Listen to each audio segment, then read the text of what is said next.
So occasionally, I get fun and interesting emails asking me to make relatively creative videos. Emphasis on occasional here though, because the majority of the emails I get are like, what if Senjutsu was 8 gates? Question mark? But today, I want to talk about one of those interesting emails. See, the email I got a couple days ago posed me a relatively simple question. If you were an average Joe dropped in the Naruto universe, how would you become Hokage? What goals, what derivations, what standards would you set in your life to make sure that you, somebody with nothing particularly special about them, could become the Hokage, the leader of the strongest village in the universe? And honestly, this got me thinking.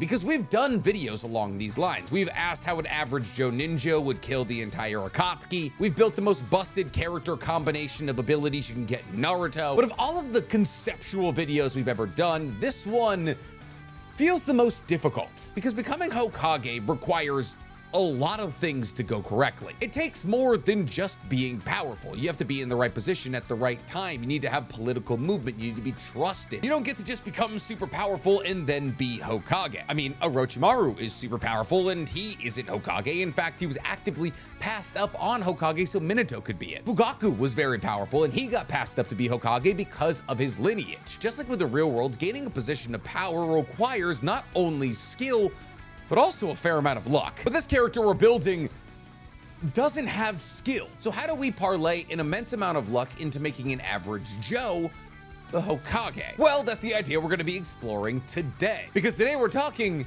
how you would become Hokage. Before I get to building your political campaign for you guys, please, for me, like this video, subscribe to the page, and hit that noti bell. And if you want to see me become the Hokage of all Naruto and anime content in the world, guys, you're gonna have to follow my other YouTube channel, The Weeb Commander, where instead of talking about Naruto or Boruto, I talk about all other anime. And if you want to watch me on my astronomical rise to the top of anime fandom, guys, please go ahead and follow my anime podcast that I do with Danny Mata called Otaku's Anonymous, where me and Danny break down everything that happened in anime. This week, it's available on YouTube, Spotify, and Apple Podcasts. So, you're an average Joe. There's nothing necessarily special about you. As a ninja, I'm sure every single one of you are special little nuggets, and I'm proud of each and every single one of you. But for this one circumstance, let's assume that when you get thrown into the Naruto universe, you don't get anything special. Now, I'm not saying that you get thrown into one of the lesser clans like the Nara or the Akamichi or the Yamanaka. No, those are storied, powerful, and thousands of year-old ninja clans. Choji is the 17th clan head of the Akamichi clan, and every single one of those individual ninja clans comes with its own specific ability. The Nara get their shadow technique, the Akamichi get their partial expansion, the Yamanaka get their mind transfer. If you want to go beyond that, the Aburame get their bugs, the Inuzuka get their dogs. For all intents and purposes, the Konoha 13 that we got were all special, with the exception of 2 people, Tenten and Sakura. And it was actually revealed in the shakeout of all of the events of Naruto that Sakura was also very special. Her chakra control is arguably the greatest in the universe. So really, the only ninja from the Konoha 13 who was normal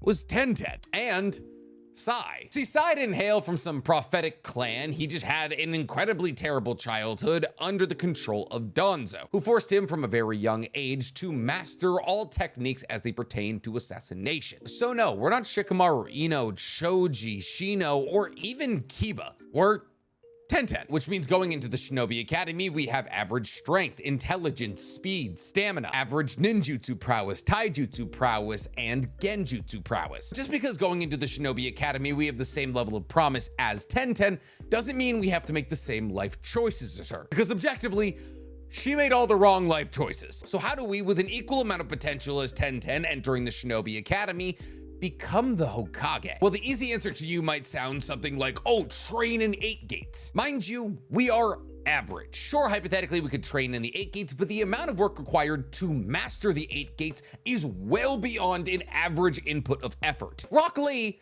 is a sociopath, and so is Mike Guy. The amount of will and determination required to fully master the 8 gates is well beyond our scope. So even if we did want to train in something like the 8 gates, we would probably only get to the 4th or so gate, and then our muscles would start tearing. And as we don't have the same level of delusional psychosis as Rock Lee or Mike Guy, that's probably about where we would give up. I mean, put yourself in those shoes realistically. If you threw a punch so hard that it tore your bicep, you're probably stopping at that punch. much. So even if, hypothetically, we decided to train right alongside Rock Lee and Mike Guy, we're not getting as far with their moveset as they are. But keep the idea of the fourth gate in your brain. So with an average will, average stats, average ninjutsu, genjutsu, and taijutsu prowess, how do you achieve greatness?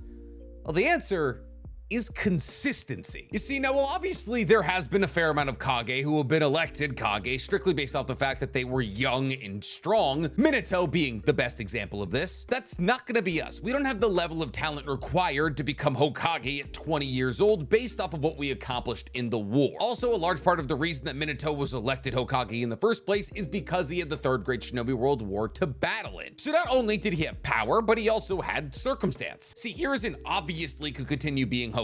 He was the Hokage for at least, what, another 15 to 16 years after Minato was elected Hokage? But he stepped down from the role because he wanted to stop the Third Great Shinobi World War. He wanted to bring the wrath and the anger from the extremists within Konoha who wanted to push the Third Great Shinobi World War into other countries' territories onto himself. However, because the third Hokage needed to step down, a fourth Hokage needed to be elected. And Minato had just made a very big name for himself in one of the longest wars in ninja history. So even in the case of an incredibly young and talented ninja like Minato, there had to be a fair amount of luck. So we can't go the Minato route. We have to go a different way. We have to take the Danzo route. Listen, I'm making you Hokage. I never said I would make you a good person. Most leaders are bad people. But don't worry, we're not gonna be nearly as evil as Danzo. We're gonna have similar goals and somewhat similar tactics, but we're not gonna be as evil as Danzo. When it boils down to it, when coming out of the Shinobi Academy, we need to focus on mastering as many jutsus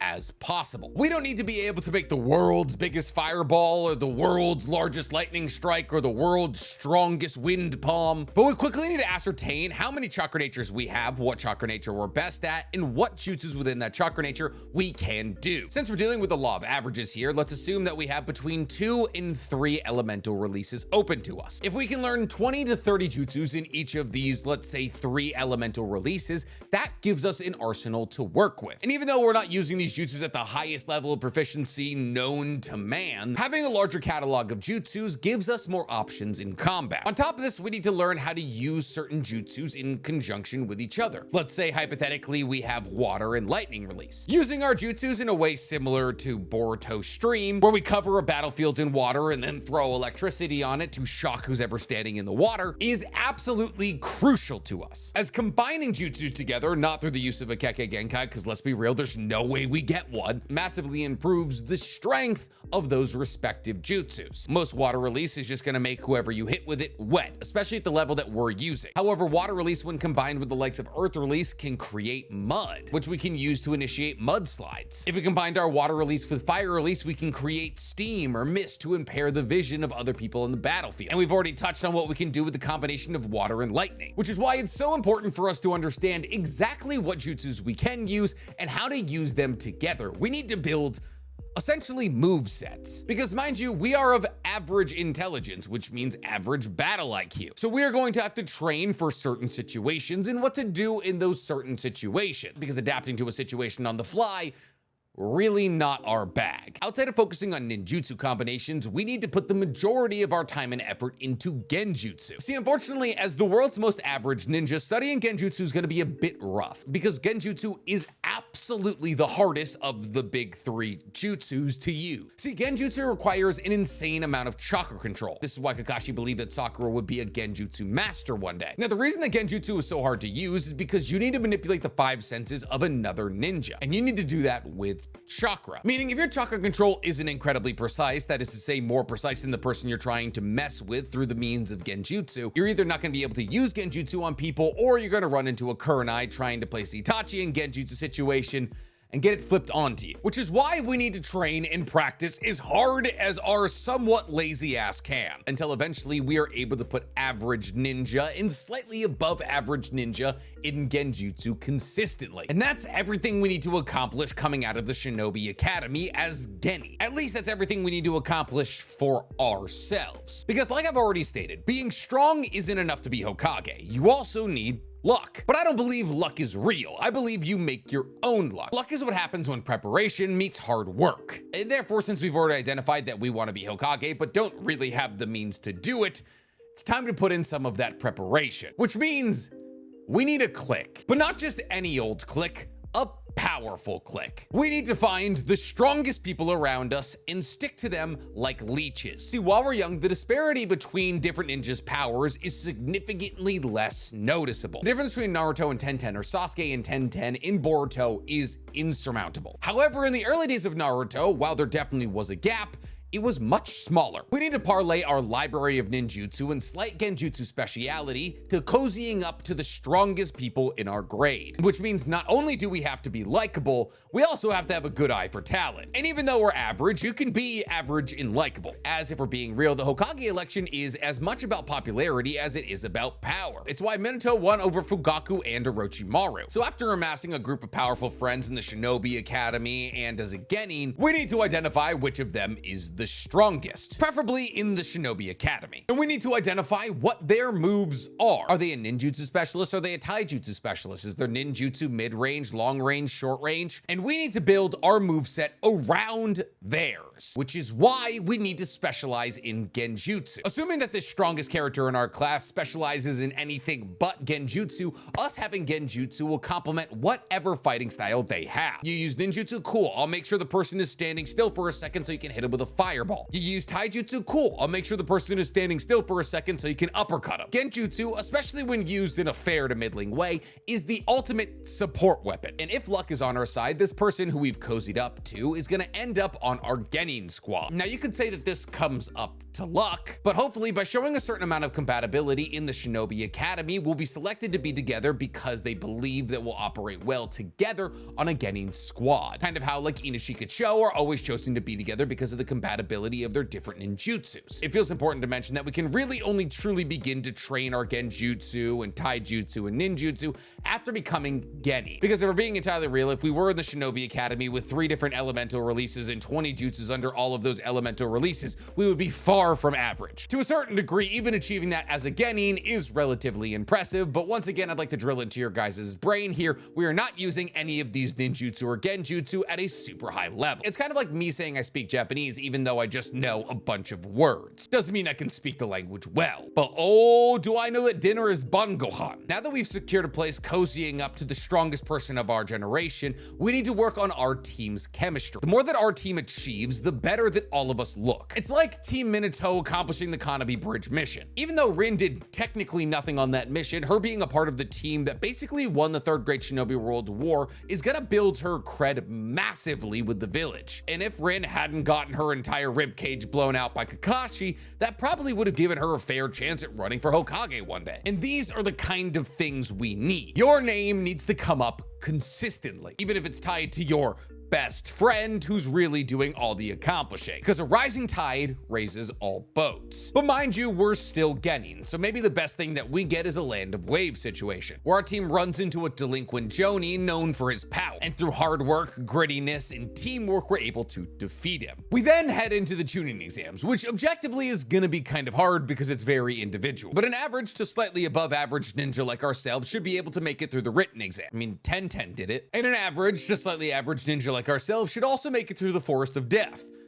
Tenten did it. The real problem is the 1v1s. But this is exactly what we've been training in genjutsu for. See, we're gonna be battling against genin here. And considering the fact that there's no ploy from the Hidden Sand Village to try and invade Konoha during our chunin exams, there's not gonna be any freakishly strong ninjas from other villages. That doesn't happen that often. Which means, by and large, we're just gonna be fighting other genin to try to become a chunin. The only real issue are the 2 or 3 strongest people in our class, one of which is our best friend. Now, with all of that out of the way, your average genin has next to no defenses against genjutsu. This is why a wide-reaching and relatively weak genjutsu was used on the entire stadium during the chunin exams during the Konoha Crush arc, and almost every single character got knocked out. The only people who didn't get knocked out by this were geniuses like Shikamaru and Sakura. And like I said, that was an incredibly wide-reaching genjutsu. Genjutsu that's able to affect hundreds of people at a time is significantly weaker on an individual than a genjutsu that only works on one person, which means basically through the sheer power of average to above average genjutsu,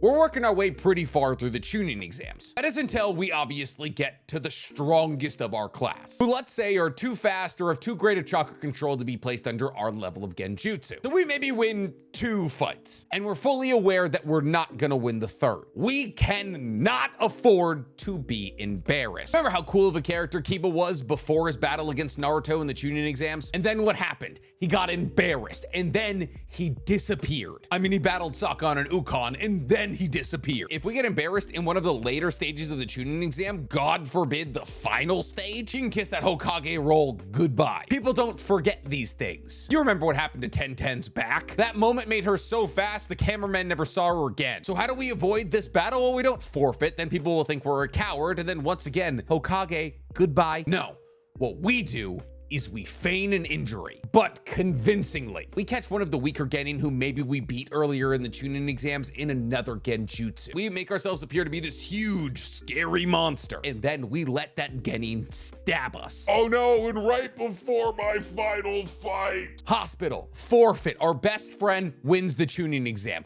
Looks great for him, we'll live. Everybody chalks us getting stabbed up to the genin who lost to us being disgruntled and angry. They get cast out for breaking the ninja rules because we made the sign of reconciliation. They get thrown in ninja jail. Who cares? It's not their story. They're irrelevant. We didn't even name them. And since we made it so far into the chunin exams, but unfortunately couldn't keep fighting, we probably catch a pity vote and become a chunin anyways. Oh, you don't want pity? Too bad. We're average. We gotta use what we can. But now we're a chunin. We have to get way stronger. But how do you get stronger when you kinda suck?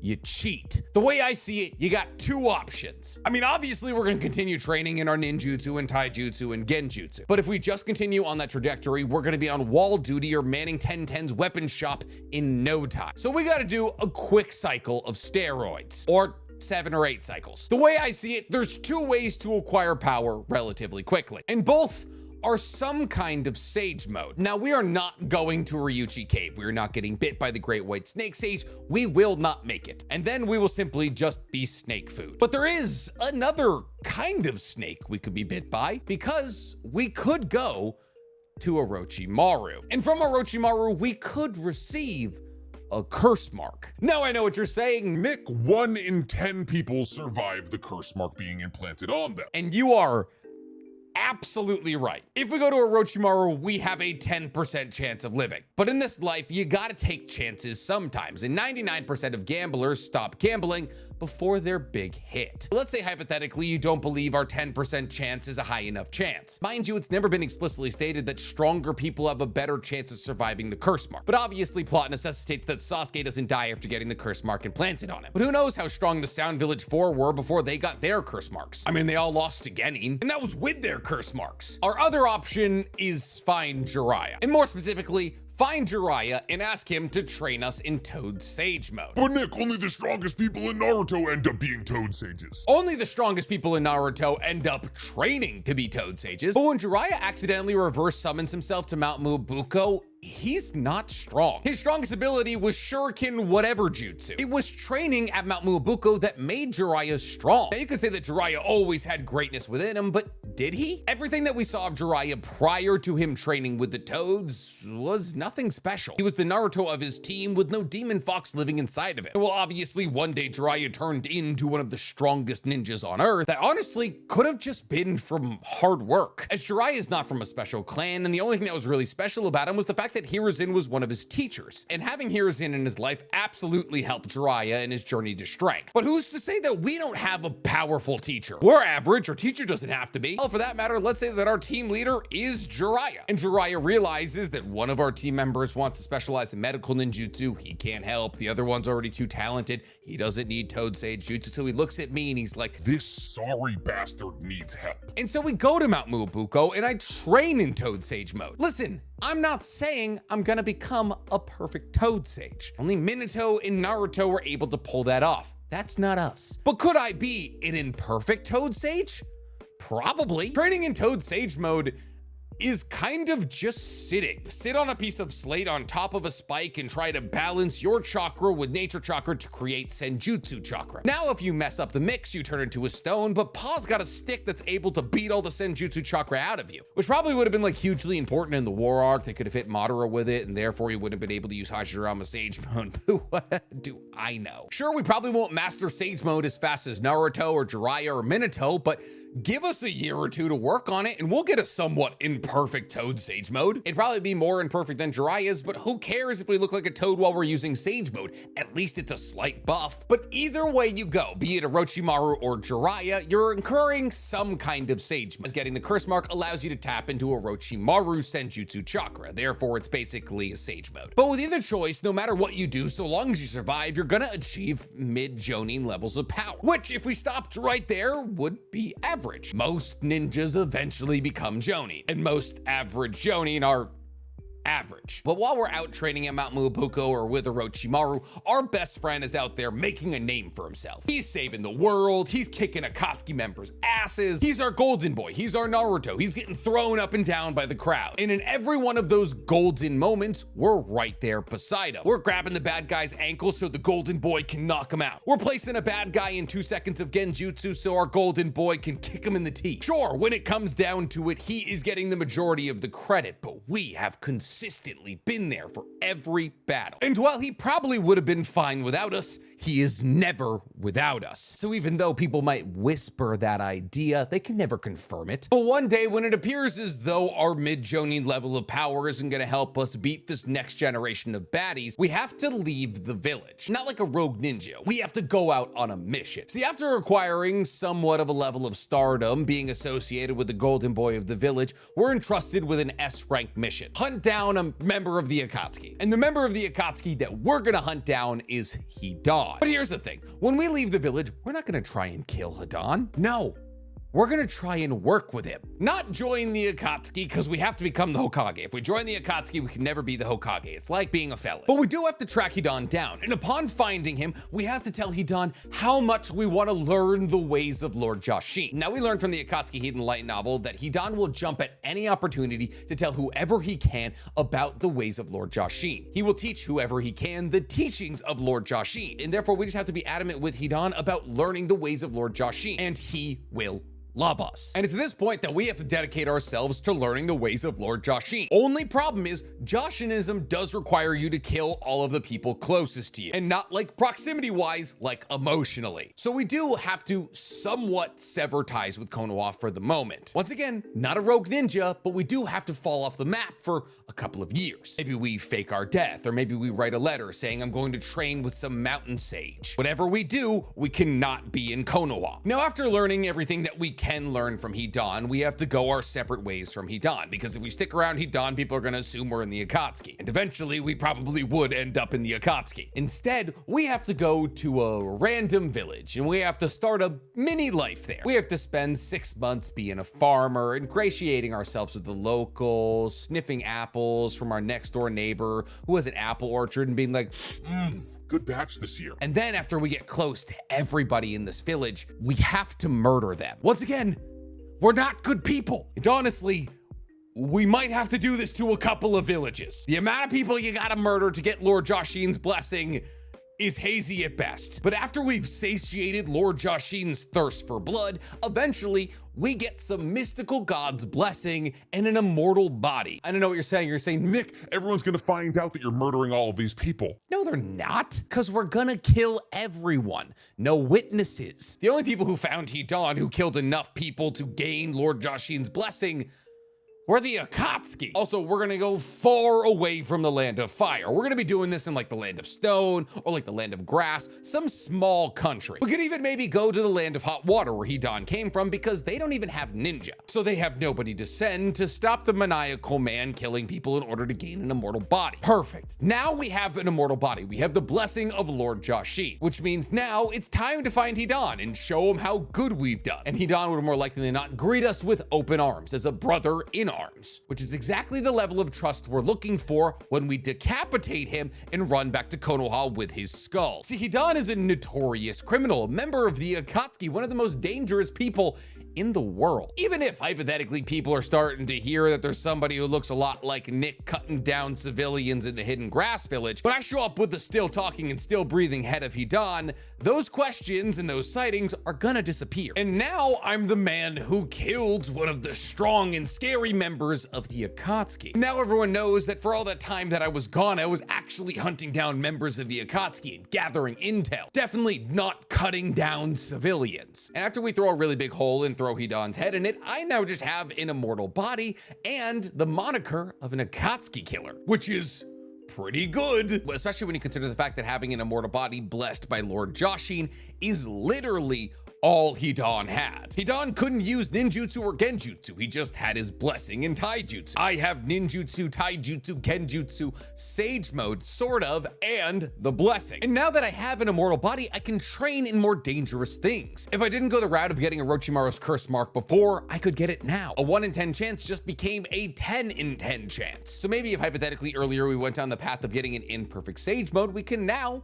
double down. On top of this, I can re-up my training in the 8 gates. Sure, I still may not have enough will or determination or skill to get anywhere near the 8th gate, but any damage I incur while using the 8 gates is gonna be instantly healed, which means I would probably be able to open to, I don't know, maybe around the 5th gate, maybe even the 6th if I dedicate myself hard enough. I mean, Kakashi opened the 1st gate accidentally. Now, obviously, Kakashi is a genius, and he was physically training while he did this. Even if I only stick to the first 4 gates, muscles still tear in the 4th gate. However, I wouldn't have to worry about that. All that really matters is now that I can open any amount of gates, I have access to way more of my chakra than I had before. As every single ninja in the ninja world who doesn't have access to the 8 gates is only capable of using 20% of their chakra. And the 8 gates are 10 ketsu points that you're able to unlock to use more and more of your chakra. Now, there's no actual percentage associated with every single gate. By being able to open at least half of the gates and for a long amount of time because my body is able to regenerate itself now, that I would have doubled if not tripled the amount of chakra I have access to. And this is the true pity of the 8 gates. The 8 gates massively increases both genjutsu and ninjutsu prowess, but we only ever see it used to increase taijutsu. And now that I have access to way more chakra than I did originally, my chakra pool is no longer average. My chakra pool is 2 to 3 times average, which is massive, which means I'm now able to use bigger and better ninjutsu and genjutsu at a higher level of frequency. On top of this, I have a cursory ability to use senjutsu, whether that be through Orochimaru's curse mark or through an imperfect Toad Sage mode. And considering the fact that we're going to be trying to dedicate ourselves to being a genjutsu specialist, that actually is a really good combination with Toad Sage mode, as a lot of genjutsu is launched from a standing, not moving position, which means that while we were battling, trying to control the 5 senses of the ninja we were fighting, we would be able to pull in Sage mode chakra. But even just murdering one member of the Akatsuki and being there for our best friend as he accomplished a lot of very important things probably isn't enough to get us elected as Hokage over our much more powerful best friend. And even if hypothetically our best friend didn't exist here, we still wouldn't be the most powerful or the most important person in the village by a long shot. So what we gotta do now is wait. We gotta wait until our best friend eventually becomes Hokage. And if it's looking like our best friend isn't gonna become Hokage, we gotta hitch our wagon to whoever is about to. Because the most important thing that we can do is become an advisor of sorts to the Hokage. And we let the Hokage lead until there's a point in the village's history when the Hokage is really the only strong person in the village. I'm talking like Hiruzen after Minato's death. Jiraiya's out of the village, Tsunade's out of the village, Orochimaru's out of the village, Minato's dead, Gaku's around, but the Uchiha are really mad and nobody's gonna choose him. Really, when it boils down to it, the only strong person in the village is Hiruzen. We gotta wait for one of those periods, and then we have to kill our best friend. Listen,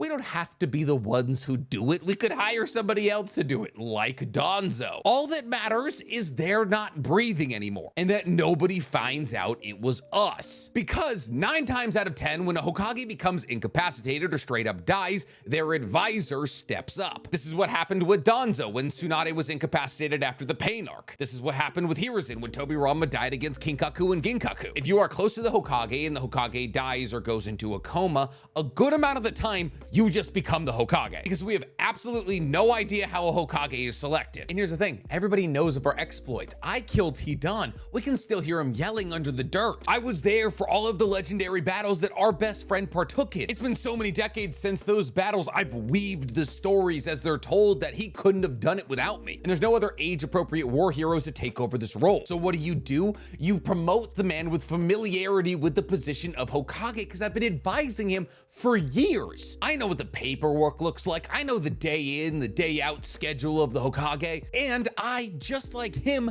am a war hero. And more than anything, while we may not be as strong as our friend we just murdered in his sleep, we're still pretty strong. And more than anything, we're trusted. Because listen, Danzo created the Akatsuki. He had an underground ring of children working as assassins. He orchestrated the Uchiha massacre, and he was this close to becoming Hokage. The only reason Danzo didn't become Hokage is because somebody outside of the village had a Byakugan for some reason, and also somebody who had left the village murdered him. The people catching on to Danzo were not coming from Konoha. He was foiled from completely outside efforts. So are we as evil as Danzo?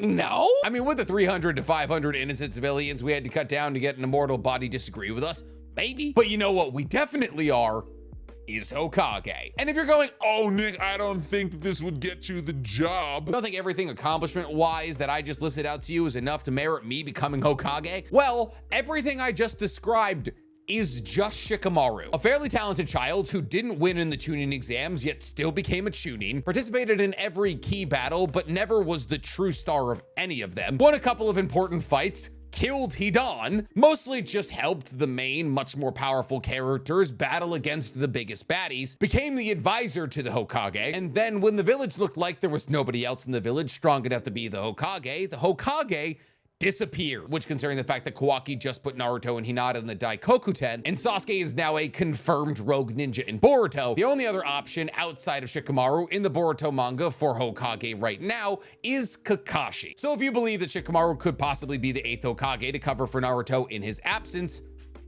so could I. Now, sure, Shikamaru hasn't killed hundreds of innocents, as far as you know, but here's the thing, you're not voting. Konoha is. And that Hokage cloak, it's gonna look good on me. But you guys tell me, how would an average Joe in the Naruto universe become Hokage? Tell me in the comments below. And while you guys are down there, please, for me, like this video, subscribe to the page, and hit that noti bell. No, obviously, I don't condone the killing of civilians. Unless, of course, it gets me a cool jacket.